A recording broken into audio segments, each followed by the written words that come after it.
श्री स्वामी समर्थ. रक्षाबंधन हा सण श्रावण महिन्याच्या पौर्णिमेला येत असतो. श्रावण महिन्याच्या शुक्ल पक्षाच्या पौर्णिमा तिथीला रक्षाबंधन साजरे केले जाते. बहीण भावाच्या नात्याचा उत्सव म्हणजे हे रक्षाबंधन. यंदा रक्षाबंधन हे 9 ऑगस्टला आलेले आहे. श्रावण पौर्णिमा ही शुक्रवारी 8 ऑगस्टला दुपारी 2:12 सुरू होणार आहे आणि 9 ऑगस्टला शनिवारी दुपारी 1:24 संपणार आहे. त्यामुळे उदय तिथीनुसार रक्षाबंधन जे आहे तर ते 9 ऑगस्टला साजरे होणार आहे. राखी जी बांधायची आहे तर ती 9 ऑगस्टला बांधायची आहे. रक्षाबंधनला आपण भावाला राखी बांधत असतो, तर ही राखी बांधण्या अगोदर थोडा वेळ आपल्याला एके ठिकाणी ठेवायची आहे. त्याचप्रमाणे भाऊ जसा बहिणीला ओवाळणी देतो तसंच बहिणीने सुद्धा भावाला एक वस्तू द्यायची आहे. भावाच्या दीर्घायुष्यासाठी ही वस्तू द्यायची आहे. भावाला आपल्या विष्णूंचा आशीर्वाद प्राप्त व्हावा म्हणून ही वस्तू द्यायची आहे.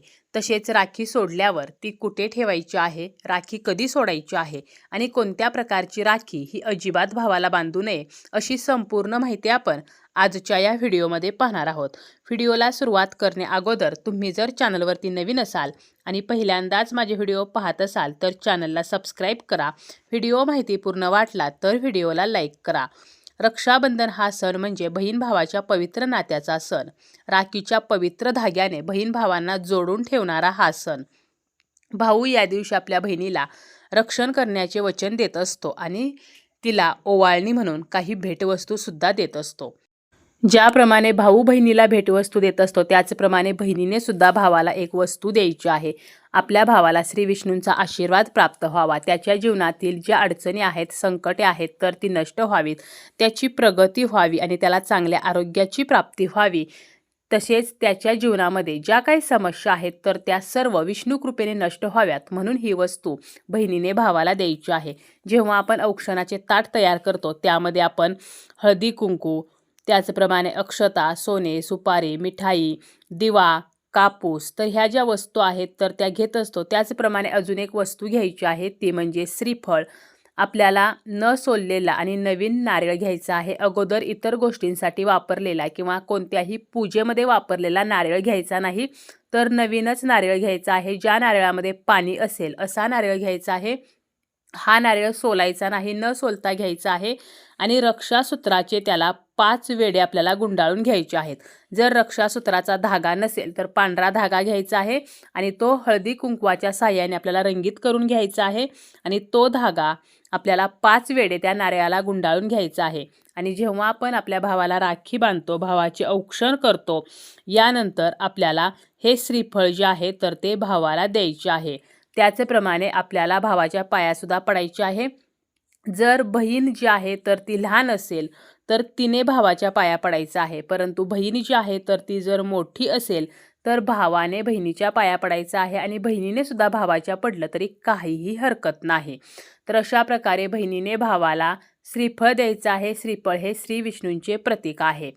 जेव्हा आपण भावाला राखी बांधणार आहोत तर त्या अगोदर 2 मिनिटे आपल्याला या राखीवरती पाणी शिंपडायचं आहे किंवा आपल्याकडे गंगाजल असेल तर 4 थेंब गंगाजल टाकायचं आहे आणि फक्त 2 मिनिटे आपल्याला ही राखी देवघरामध्ये ठेवायची आहे. आपल्या घरामध्ये सर्वात जास्त कोणती सकारात्मक जागा असेल तर ती म्हणजे आपल्या घरातील देवघर. या ठिकाणी सर्वात जास्त सकारात्मकता असते आणि म्हणून आपल्याला ही राखी देवघरामध्ये ठेवायची आहे. यामुळे या राखीला सुद्धा दैवत्व प्राप्त होते आणि आपल्या भावाला सुद्धा दैवी आशीर्वाद मिळेल. म्हणून थोडा वेळ का होईना परंतु देवघरामध्ये राखी ठेवायची आणि त्यानंतर आपल्याला ही राखी जी आहे तर ती भावाला बांधायची आहे. बहिणीने भावाला राखी बांधताना काही गोष्टींची काळजी सुद्धा घ्यायची आहे. सध्या मार्केटमध्ये बऱ्याचशा रंगबेरंगी आणि वेगवेगळ्या प्रकाराच्या, वेगवेगळ्या कलर्समध्ये आणि वेगवेगळ्या आकाराच्या राख्या ज्या आहेत तर त्या उपलब्ध असतात. त्यामुळे राखी खरेदी करताना सुद्धा आपल्याला बऱ्याच वेळेला संभ्रम निर्माण होतो की कोणती राखी खरेदी करावी, कोणती करू नये.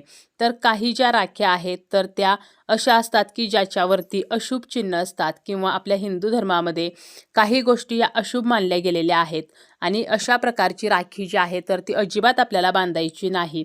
तर कोणत्या अशा राख्या असणार आहेत, तर एखादी राखी अशी आहे की जिचा धागा काळा आहे किंवा राखी जी आहे तर तीच काळ्या रंगाची आहे, तर अशी राखी निवडू नये.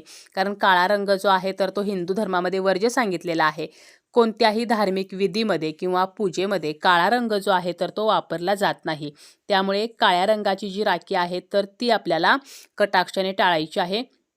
तसेच कोणत्याही देवतेचे चिन्ह असलेली राखी जर आपण बांधली तर हे अयोग्य मानलेले आहे, कारण अशी राखी भावाच्या मनगटावरती बांधली तर भावाच्या आयुष्यामध्ये दुःखे येऊ शकतात, संकट येऊ शकतात. कारण जेव्हा ही राखी सोडली जाते तर तेव्हा ती कुठेतरी इतरत्र पडत असते आणि मग त्या देवतेचा अपमान होत असतो. त्यामुळे देवतेची चिन्ह असलेली किंवा स्वस्तिक, ओम अशी चिन्ह असलेली, गणपती बाप्पांची प्रतिमा असलेली राखी, तर अशा ज्या राख्या आहेत तर त्या चुकूनही खरेदी करू नयेत. कारण काही जी शुभचिन्हे आहेत, पवित्र चिन्हे आहेत, तर त्यांची एक ठराविक जागा जी आहे तर ती असायला हवी आणि त्या जागेवरतीच या चिन्हांचे, या देवतांचे पावित्र्य जे आहे तर ते योग्य प्रकारे राखले जाते. त्यामुळे देवदेवतांची चिन्हे असलेली किंवा अगोदर सांगितल्याप्रमाणे ओम, स्वस्तिक, तर अशी चिन्हे जी आहेत तर अशा ज्या राख्या आहेत तर या राख्या चुकूनही खरेदी करू नयेत आणि अशा राख्या भावाला अजिबात बांधू नयेत, अन्यथा भावाला संकटांचा सामना करावा लागू शकतो. राखी जेव्हा आपण खरेदी करतो त्यावेळेला व्यवस्थित असलेली अखंड अशी राखी आपल्याला घ्यायची आहे. तुटलेली, धागा तुटलेली तर अशी राखी घ्यायची नाही. एखादी राखी आहे आणि तिला जर तडा गेला असेल तर अशी राखी चुकूनही भावाला बांधू नये.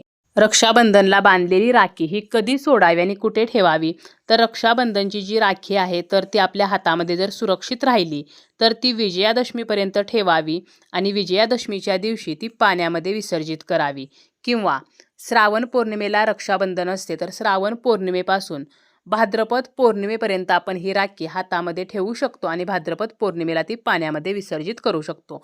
जर आपल्याला जास्त दिवस ही राखी हातामध्ये ठेवायची नसेल, ठेवणे शक्य नसेल, त्या राखीचे पावित्र्य राखले जाणार नसेल, तर आपल्याला रक्षाबंधनच्या दुसऱ्या दिवशी, म्हणजे यंदा रक्षाबंधन 9 ऑगस्टला आहे तर 10 ऑगस्टला सकाळी आपलं स्नान वगैरे झाल्यानंतर ही राखी सोडायची आणि पाण्यामध्ये आपल्याला ती व्यवस्थित विसर्जित करायची आहे. आपल्याला जर पाण्यामध्ये ही राखी विसर्जित करणे शक्य नसेल तर आपल्याकडे जर एखादं झाड असेल तर त्या झाडाखाली मुळाजवळ आपल्याला ही राखी ठेवायची आहे. कोणीही ही राखी तुडवणार नाही, ओलांडणार नाही, तर याची काळजी आपल्याला घ्यायची आहे. इकडे तिकडे राखी फेकणे हे अशुभ मानले गेलेले आहे. त्यामुळे इतरत्र कुठेही अस्वच्छ ठिकाणी ही राखी जी आहे तर ती चुकूनही टाकू नये. पाण्यामध्ये विसर्जित करावी आणि पाण्यामध्ये विसर्जित करणे शक्य नसेल तर एखाद्या झाडाखाली विसर्जित करावी.